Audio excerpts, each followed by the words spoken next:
అలానే మిసెస్లో జనవరి 20వ తారీఖున అమెరికా అధ్యక్షుడిగా ట్రంప్ ప్రమాణ స్వీకారం చేశారు. ఆ రోజు నుంచి ఇవాల్టి వరకు కూడా, ఈ క్షణం వరకు కూడా ఆయన రోజుకొక సంచలనం రేకెత్తిస్తూ ఎగ్జిక్యూటివ్ ఆర్డర్స్ ఇచ్చేస్తూ ఉన్నారు.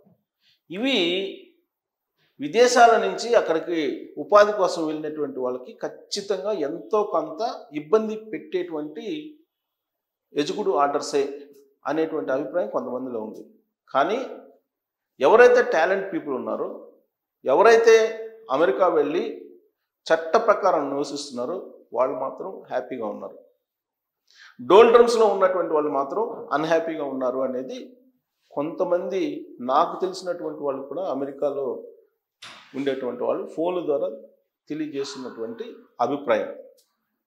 అయితే ట్రంప్ తాజాగా ఇచ్చినటువంటి ఆర్డర్స్ ప్రకారం ఖచ్చితంగా అమెరికాకు వెళ్ళినటువంటి వాళ్ళలో ఎక్కువ మందిలో ఆందోళన కలిగిస్తుంది.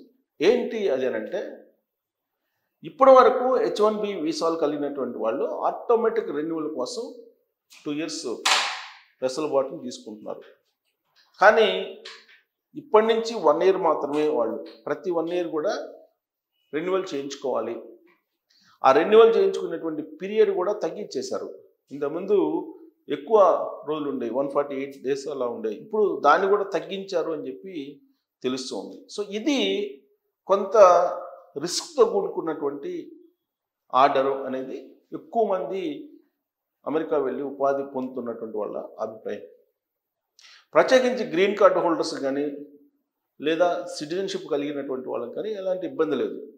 కాకపోతే H1B వీసా మీద ఉండేటువంటి వాళ్ళే ఎక్కువ మంది ఉన్నారు, కొన్ని లక్షల మంది ఉన్నారు. సుమారుగా 50 లక్షల మంది అక్కడ ఉంటే అక్కడ ఉపాధి పొందుతున్నటువంటి వాళ్ళు, వివిధ దేశాల నుంచి వెళ్ళినటువంటి వాళ్ళు, వాళ్ళని ఎక్కువ మంది H1B వీసా మీద ఉంటారు. భారతదేశం నుంచి దాదాపు 50 లక్షల మంది ఉంటారు అని చెప్పి అంటున్నారు. దాంట్లో చాలా తక్కువ పర్సంటేజ్ గ్రీన్ కార్డు కానీ లేదా సిటిజన్షిప్ కానీ ఉండేటువంటి వాళ్ళు ఉంటారు. మిగిలినటువంటి వాళ్ళు ఎక్కువగా H1B వీసా మీదనే వర్క్ చేస్తూ ఉంటారు, వర్క్ పర్మిట్స్ ఉంటాయి, వర్క్ చేస్తూ ఉంటారు. H1B వీసా లేకుండా వర్క్ చేయటం అనేది ఇల్లీగల్ అక్కడ. సో కాబట్టి H1B దాన్ని రెన్యువల్ చేసుకోవడం కానీ లేదా దాన్ని పొందడం కానీ ఒక ప్రక్రియ, అదొక ఛాలెంజ్. ఎవరికైనా, ఎన్ఆర్ఎల్కే కాదు, ఎవరికైనా సరే అది ఉంటేనే అక్కడ ఉండగలం. అది లేకపోతే అక్కడ పని చేయడానికి లేదు, పని చేయకపోతే జీవనం సాగదు అక్కడ.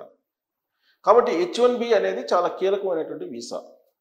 అది పొంది అమెరికా వెళ్తూ ఉంటారు చాలామంది, అక్కడికి వెళ్ళి పొందుతూ ఉంటారు. ఎంఎస్ చేయడానికి చాలామంది స్టూడెంట్స్ అక్కడికి వెళ్తూ ఉంటారు. అక్కడికి వెళ్ళి ఎంఎస్ పూర్తయిన తర్వాత వాళ్ళు H1B వీసా కోసం ట్రై చేసుకుంటూ ఉంటారు. ఆ మధ్యలో కన్సల్టెన్సీస్ చాలా ఉంటాయి, ఫ్రాడ్ కన్సల్టెన్సీలు కూడా చాలా ఉన్నాయి. వాటిని వేరు చేసేందుకు ఈయన ఇప్పుడు H1Bకి సంబంధించి కొన్ని రిస్ట్రిక్షన్స్ పెడుతూ ఆర్డర్స్ పాస్ చేశారని చెప్పి తెలుస్తుంది. డైరెక్ట్ కంపెనీ రిక్రూట్మెంట్ అయితే కనుక ఆటోమేటిక్గా రెన్యువల్ అవుతుంది H1B. అలా కాకుండా కన్సల్టెన్సీ త్రూ వెళ్ళినటువంటి వాళ్లకు ఈ ప్రక్రియలో కొంత ఇబ్బంది కలిగేటువంటి అవకాశం ఉంది. కారణం ఏంటంటే అక్కడ ఉన్నటువంటి నామ్స్ను ఫుల్ఫిల్ చేస్తూ ఎవరైనా సరే శాలరీస్ ఇవ్వాలి, బెనిఫిట్స్ ఇవ్వాలి, అలాగే ట్యాక్సెస్ కట్టాలి. కానీ త్రూ కన్సల్టెన్సీ వెళ్ళేటువంటి వాళ్ళు కొన్ని మ్యానిపులేట్ చేస్తూ ఉంటారనేది ప్రభుత్వంలో ఉన్నటువంటి అభిప్రాయం. అందుకే H1B వీసాని టైటన్ చేస్తే కనుక ఇలాంటివన్నీ కూడా మనం ఓవర్కమ్ చేయొచ్చు అనేది ట్రంప్ ప్రభుత్వం యొక్క ఆలోచన. ఒకవైపు ఎలన్ మస్క్, మరోవైపు రామస్వామి, ఇంకోవైపు తులసి గబర్డ్, వీళ్ళందరూ కూడా సలహాదారులుగా వివిధ డిపార్ట్మెంట్లో ఉన్నారు ట్రంప్కి. సో ట్రంప్కి ప్రత్యేకించి ఎలన్ మస్క్ ఇచ్చేటువంటి సలహాలు, సూచనలు చాలా క్లియర్గా ఉన్నాయి. ఇప్పుడు డిపార్ట్మెంట్ ఆఫ్ ఎఫిషియన్సీ డోజ్ని ఇంప్లిమెంట్ చేస్తున్నారు అమెరికాలో. దాని కారణంగా ఇప్పటికే 90,000 మంది ఉద్యోగాలు కోల్పోయారని చెప్పి సుమారుగా తెలుస్తుంది. వాళ్ళ టార్గెట్ 2 లక్షల మందిని తొలగించాలి అనేది.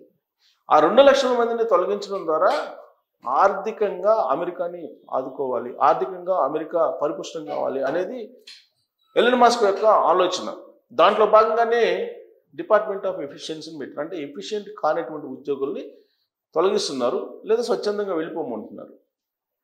అలాగే వలసదారులను కూడా రిస్ట్రిక్ట్ చేయట్లేదు. ఇప్పుడు H1B వీసాకు సంబంధించి ఆల్రెడీ వీసాకు సంబంధించిన గైడ్ లైన్స్ కూడా వెల్లడించారు. ఇప్పుడు వీసాకు అప్లై చేసుకుని H1B వీసాకు అప్లై చేసుకునేటువంటి టైం కూడా ఇది. అక్కడ రిలాక్సేషన్ ఇచ్చారు, గతం కంటే కూడా వెసులుబాటు ఎక్కువగా కూడా కల్పించారు అనేది వీసాకు అప్లై చేసుకుంటున్నటువంటి వాళ్ళు చెప్తున్నటువంటి మాట. కాకపోతే దీని రెన్యువల్ టైంని కుదించారు అని చెప్పి ఇప్పుడు ఒక ఆందోళన. ఇక OPT ఇది చాలా ఇంపార్టెంట్. ఎవరైతే అమెరికా వెళ్ళి చదువుకోవటానికి ప్రయత్నం చేస్తారో, అమెరికా వెళ్ళి చదువుకుంటారో విద్యార్థులు, వాళ్ళకి ఈ OPT అనేది చాలా ఇంపార్టెంట్. 2 years పాటు చదువుకున్న తర్వాత 1 year పాటు చదివి కంప్లీట్ అయిన తర్వాతనే OPT ద్వారా జాబ్ చేసుకునే అవకాశం ఇస్తారు. ఈవెన్ 3 years పాటు OPT ఇస్తారు. అయితే ఆ OPTలో ఇచ్చినప్పుడు వాళ్ళ నామ్స్ ప్రకారం పర్టికులర్గా కొన్ని జాబ్సే చేయాలి. STEM కోర్సులకు వెళ్ళినటువంటి వాళ్ళు దాని రిలేటెడ్ జాబ్సే చేయాలి. అవి కాకుండా రెస్టారెంట్లో చేసుకుంటాం, లేదంటే ఇతరత్ర చేసుకుంటాం అని అంటే అది కొంత ఇబ్బందికరమైనటువంటి సిచ్యువేషనే. కాకపోతే గతంలో అమెరికా ప్రభుత్వం చూసి చూడనట్టు వదిలేసింది. కానీ ఇప్పుడు OPT ఉన్నటువంటి వాళ్ళు దాని రిలేటెడ్కి సంబంధించిన జాబ్స్ ఎప్పుడైనా చేసుకోవచ్చు 3 years పాటు. ఈ 3 years లోపల H1B వీసా తీసుకుంటే కనుక మీరు ఎక్కడైనా ఏ పనైనా చేసుకోవచ్చు ఆ వీసా తోటి. దీనికి కొన్ని కండిషన్స్ పెట్టారు. హోమ్లాండ్ సెక్యూరిటీని కొంత అలర్ట్ చేశారు, వాళ్ళు చెక్ చేస్తూ ఉన్నారు.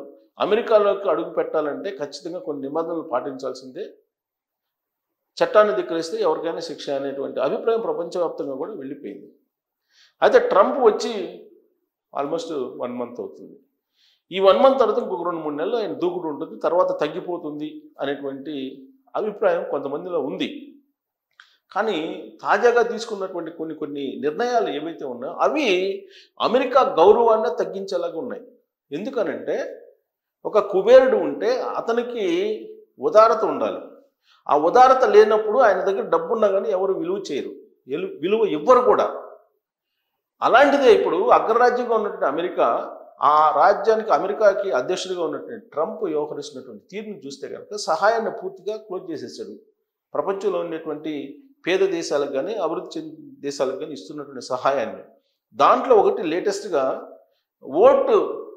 ఓటింగ్ శాతాన్ని పెంచుకునేదానికి అవేర్నెస్ క్యాంపుని అవేర్నెస్ ఇవ్వడానికి దాదాపుగా కొన్ని కోట్ల రూపాయలు, 180 కోట్ల రూపాయలు ఏమో భారత ప్రభుత్వానికి, భారతదేశానికి ఇస్తుంది. 182 కోట్ల రూపాయలు అమెరికా సహాయం చేస్తుంది. ఇప్పుడు అది కూడా తొలగించేశారు. అంతకుముందు ట్రంప్ ఎయిడ్స్ నివారణ కోసం, ఎయిడ్స్ మీద అవగాహన పెంచుకోవడం కోసం ఇచ్చేటువంటి నిధుల్ని, కొన్ని వేల కోట్ల రూపాయల నిధులను కూడా ఆపేశారు, ఎవరికి ఇవ్వకుండా, ఏ దేశానికి ఇవ్వకుండా, ఇంక్లూడింగ్ భారతదేశం.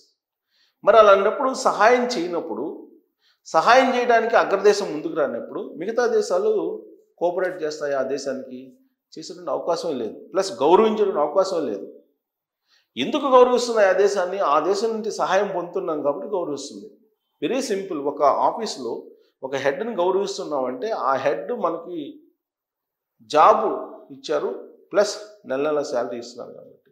వన్స్ ఆ జాబ్ ఇవ్వట్లేదు మీకు అని చెప్తే ఆ హెడ్ని మీరు ఎలా గౌరవిస్తారు అనేది అందరికీ తెలుసు. సో కాబట్టి ట్రంప్ ఎప్పుడైతే సహాయాన్ని ఆపేస్తున్నాడో ఆ క్షణం నుంచి ఆ దేశం యొక్క పరువు, ఆ దేశానికి ఉన్న గౌరవాన్ని ఆయనే దిగజారుస్తున్నట్టు కనిపిస్తుంది అనేది కొంతమంది యొక్క అభిప్రాయం. సో ట్రంప్ తీసుకున్న సంచలన నిర్ణయాలు ఏవైతే ఉన్నాయో వాటిల్లో ఈ యుఎస్ ఎయిడ్ అనేది ఆపేయటం, ఆ దేశానికే కూర్చున్నటువంటి కొమ్మను నరికేసుకునేటువంటి పరిస్థితి అనేది కొంతమంది వ్యక్తం చేస్తున్నారు. దాని ప్రభావం రాబోయేటువంటి రోజుల్లో అమెరికా మీద పడుతుంది అనేటువంటిది వినిపిస్తుంది. సో కాబట్టి ఇప్పటికైనా అమెరికాని ఒక ఉన్నత భావాలతోటి ట్రంప్ నిలుపుతాడా, లేదంటే పిసినిగుట్టులాగా ఆ దేశాన్ని మారుస్తాడా, లేదంటే ఉదారంగా వ్యవహరించి ఆ గౌరవాన్ని నిలుపుకుంటాడా అని అంటే, ఇప్పటి వరకు ఆయన ఎయిడ్ని ఆపేస్తున్నాడు, సహాయాన్ని ఆపేస్తున్నాడు కాబట్టి పిసినారి మాదిరిగా తయారవుతున్నాడు. ఆ ప్రభావం అమెరికా దేశం మీద పడేటువంటి అవకాశం. అమెరికా ఫస్ట్, మేక్ అమెరికా అనేది ఉండదు, ఇక ఇండియా అవకాశం లేదు. అమెరికా ఫస్ట్ అనేది ఉండదు. అమెరికా ఫస్ట్ అంటే డబ్బు ఉండగానే ఎవరు వాల్యూ ఇవ్వరు, దానికి తగినటువంటి క్వాలిటీస్ ఉంటేనే వాల్యూ ఇస్తారు. అలాగే అమెరికా కూడా డబ్బు ఉండొచ్చు, అగ్రరాజ్యం అయి ఉండొచ్చు, సహాయం చేస్తుంది కాబట్టి గౌరవిస్తారు. సాధక బాధకాల్లో అండగా ఉన్నారు కాబట్టి గౌరవిస్తారు. అవి లేనప్పుడు మనుషులనైనా దేశాన్నైనా ఎవరు గౌరవించరు. బహుశా అదే అమెరికా మీద రాబోయే రోజుల్లో జరగబోతుందా అనే దాని మీద కామెంట్ రూపంలో మీ అభిప్రాయాన్ని తెలియజేయచ్చు. Thank you very much.